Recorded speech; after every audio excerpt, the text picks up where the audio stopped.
What's good, YouTube? It's your boy Tyrese, man. Welcome to the channel. Life is a blur, man. If you really think about it. Here, man, we do reaction videos and vlogs. That's it. That's it. So with that being said, man, I got a reaction video for y'all. Disturbing interviews with evil people caught on camera. You know, shout out the most amazing top 10 for sure. But the title definitely gonna be different to make it through the YouTube checklist. If you know, you know. So, yeah, let's get into it. A towering killer who knew exactly how dangerous he was. A wilderness drifter who finally confessed on camera just because he was about to die. And a guy who stood in front of news cameras pretending to be shocked when the body in the creek was his own mom. These are disturbing interviews with evil people caught on camera. Edmund Kemper was and still is a pretty intimidating looking guy, standing at 6'9", and that combined with his above average IQ and his calm demeanor means this guy was incredibly dangerous, as he could lure his victims in and take advantage of them with his size. And in interviews, which there are plenty of, that calm, dare I say it, engaging personality really comes through, and that is very scary. It started with surrogates at a non-human level.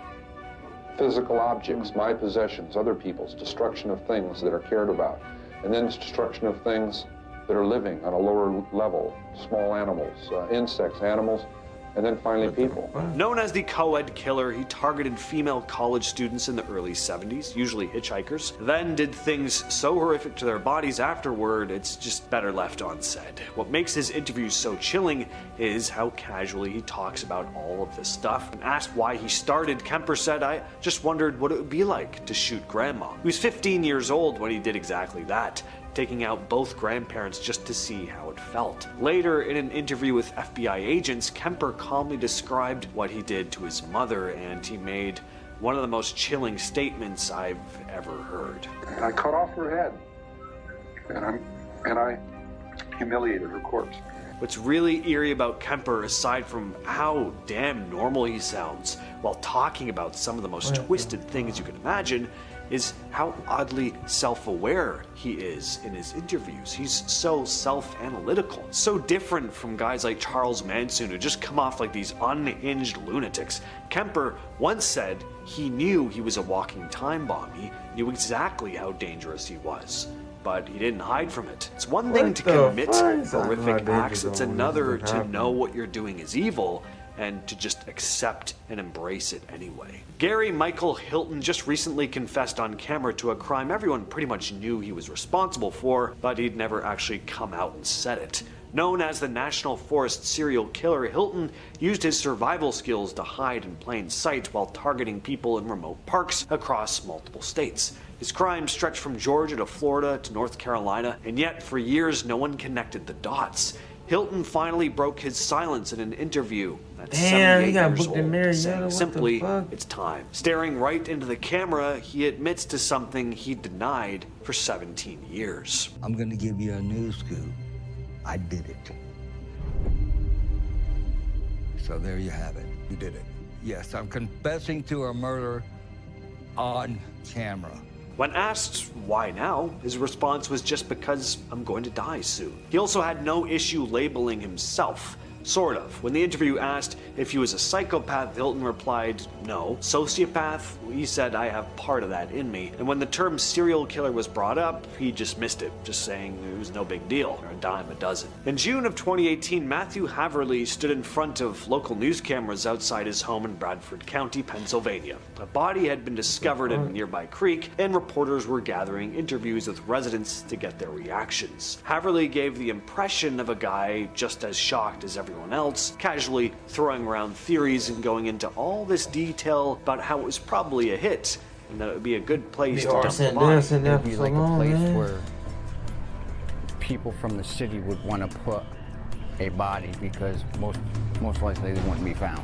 He even addressed how The whole time he has this slight smirk on his face. He's just saying way too much. He's attempting to rock a mohawk, except he's balding. The guy would just be on my list of suspects immediately, and unsurprisingly, it turned out he killed the woman in the creek. What was surprising was that it was his own mother. Authorities later determined she'd been struck in the head and dumped in the creek behind their home. He ended up pleading no contest to charges including involuntary manslaughter, tampering with evidence, and more. Gary Ridgway, dubbed the Green River Killer, targeted women in Washington state from the early 80s to the late 90s. He'd pick up women, earn their trust, and then take their lives in secluded areas. Ridgway later admitted that he chose his victims carefully, often targeting those less likely to be reported missing right away. In his interviews, what's most disturbing isn't just what he says, it's how casually he says it. At one point, Ridgway admits he used a photo of his son to get his victims to feel comfortable. The time I opened up my wallet, there would be a picture of my son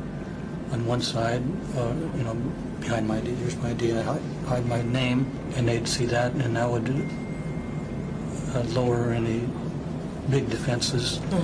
In another moment, he describes a time he picked up a woman while his son was sleeping in his car. I killed her, he says flatly, and I'm real sure my son didn't see it. Ridgway confessed to so many killings, he said he lost count. Some believe the real number may be as high as 90. In court, Ridgway showed little emotion except when the families of his victims spoke, and even then, it was hard to tell if it was real remorse or just a show. So what do you got? You know what I'm saying? Yeah. In this video, a man named Robert Pickton is seen in his jail cell boasting about his heinous crimes. And what crimes were those? Well, let me just start by saying that Robert Pickton's case doesn't even sound like something that happens in real life. It just seems too gruesome to be real. A pig farmer in British Columbia, Canada, Pickton was found to be behind a series of unspeakable crimes. It started with the disappearances of women, many of them working in the downtown East Side area of Vancouver. Eventually, Pickton's farm, a large, isolated piece of land, became the focal point of the investigation. When a search was carried out in 2002, they found human remains. Some were identified, others were found mixed into meat he'd make sausages with. See, Pickton's parties, which he often threw on the farm, had become a major red flag. He'd lure women there, usually street workers, and a lot of them would never leave. He was convicted of 6 crimes in 2007, but it's believed that Pickton may have been responsible for far more than he was charged with. Authorities didn't have enough evidence to convict him on those, though. I'd never heard of this guy until today, Samuel Little. Turns out he's one of America's most prolific serial killers, and man, the way he describes his crimes is chilling. He sounds like this friendly grandfather telling stories about his younger days. He has this inviting smile, he makes jokes, he comes off as such a pleasant guy, really nuts. And it also makes sense. It's how he was able to charm his victims before killing them. My legs and pull to the water. That's the only one that I ever killed by drowning. So Samuel Little killed women across the United States from like the 70s to the mid-2000s. He took so many lives. 5 years back, this series of prison interviews were released where he was talking about several of his crimes and the victims, most of which were women. He was convicted of 8 killings, but confessed to 93. He died in 2020. I was living there? Yeah, Lauren was my neighbor. We're just trying to find out where she is at this point. I mean, no one has seen her since Saturday. Stephen McDaniel was a law student. He had a major crush on his neighbor, Lauren Giddings, a crush that soon became an obsession. Giddings went missing in June of 2011, and during an interview with a local reporter, Daniel speculated about her disappearance as though he were just another concerned citizen. But after hearing that a body had been found during the investigation, McDaniel's face went cold, and he had to sit down. Now, this alone didn't raise any red flags. He knew the victim, so finding out that her lifeless body was found just outside your apartment, that would be shocking for anyone. But McDaniel was concerned for a whole other reason. McDaniel had killed her. Authorities later searched his apartment, where they found evidence linking him directly to Giddings' death, like videos taken outside her window. Later, he confessed to strangling and dismembering her body. I mean, the last time anyone heard from her was an email that she sent out, and no one's heard from her since. I've probably done anything a man would want to do with a woman. Obviously, I must be sick somehow. What? That is Richard Francis Cunningham, aka the Torso Killer and the Times Square Ripper. Operating mainly in New York and New Jersey during the 60s and 70s, Cunningham targeted women in ways that were deliberately gruesome, earning his nickname because of how he left a lot of the scenes. Again, this is another one of those killers who sounds so nonchalant when describing all the vile things they did and talking about his double life. Respectable family man by day, something entirely different by night. He openly admits that he used his charm to get close to people before turning into someone completely unrecognizable. In this clip, the interviewer asks Richard why he removed a certain body part from one of his victims, and this was his response. To do something different. I mean, she was already dead. I mean, it wasn't something that she was alive. And I wanted to create a sensationalism. Stephen Port might not look like the kind of person you'd expect to end up on a list like this, which is exactly what makes him dangerous. On the surface, he was a quiet, unassuming chef living in London, but between 2014 and 2015, he was secretly targeting young men through dating apps, luring them in with lies, before taking their lives, performing heinous acts on the corpses, and leaving their bodies nearby, sometimes right outside his own building. In police interviews, he comes off nervous but weirdly casual, constantly changes his story, insisting he just found the body. At one point he says, "He was just lying there. I didn't know what to do."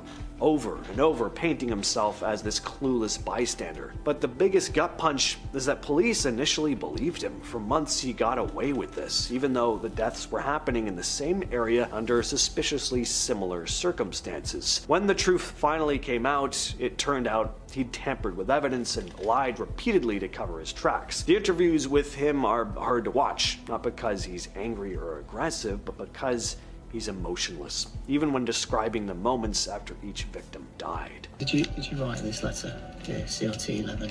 No, did the Photos of it is found with Daniel. Arthur Shawcross, also known as the Genesee River Killer, is one of the most unsettling interview subjects ever recorded. And I know that sounds like something people just say. I really mean it in this case. He talks about taking people's lives like he's reading off a shopping list. In one interview, when asked about his victims, he shrugs and says, "I just snapped." That phrase comes up again and again as if it somehow explains everything. Here he is talking about what one of his victims tasted like. Take a fresh ham, a roast pork, and it's the butt end where it's a little burnt. That's what you taste like. He describes the acts in graphic detail, almost as if he's proud of them at points, and then immediately he'll change the subject to like trivial stuff like food or movies. It's very jarring, but through it all, there's never any emotion, no reflection. He's just completely flat and cold. Shawcross claimed he had a troubled past and tried to blame his actions on brain damage, but psychologists who have interviewed him says that he shows classic signs of manipulation and just lacks empathy. Watching him talk, it's clear he wasn't out of control, he just didn't care. And that is far more terrifying. With all that said, when we get some meat, and we want some interesting ones today. Well, I can't even sit here and lie. I was just kind of amazed. I know them serial killers, they be saying some wild ass shit. Like, you know, sometimes like you can talk to somebody and like just from talking to her, you can like kind of tell like where they head at. You know what I'm saying? That shit, them serial killers, them boys evil. That nigga wicked. He told me something. I just feel like I was kind of born to just cause evil already. Like, nigga, what? But yeah, that's it for this video, man. I'm finna get ready to cook up the next one. Love y'all. Peace.